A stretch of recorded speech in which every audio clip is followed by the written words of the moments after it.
বিশ্ববিদ্যালয়ের শিক্ষার্থী অথবা যারা চাকরি প্রার্থীরা যখন প্রাথমিক বিদ্যালয়ে শিক্ষক হিসেবে চাকরি করতে যান, তখন সেখানে 11,000 টাকা বেসিক দিয়ে শুরু করেন বর্তমান প্রেক্ষাপটে।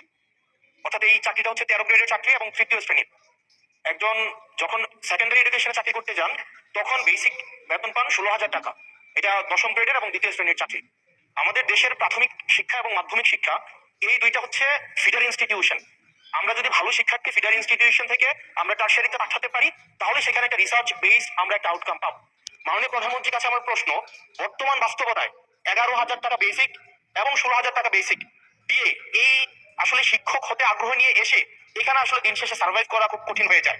সেজন্য প্রাথমিক এবং মাধ্যমিক শিক্ষকদের বর্তমান প্রেক্ষাপটে, আপনিও বিদেশে দীর্ঘদিন থেকে এসেছেন, আপনি সেখানে শিক্ষা প্রতিষ্ঠানগুলো দেখেছেন, সেই বাস্তবতায় আমরা এই ফিডার ইনস্টিটিউশন গুলার শিক্ষকদের মান উন্নয়নের জন্য, তাদের বেতন বৃদ্ধির জন্য, যাতে করে বেশি বেশি মানুষ বা শিক্ষার্থী এই ধরনের চাকরিগুলো করতে আগ্রহী হয়, সেটার জন্য আপনার বিশেষ কোনো পরিকল্পনা রয়েছে কিনা সেটি জানতে চাচ্ছি মাননীয় স্পিকার।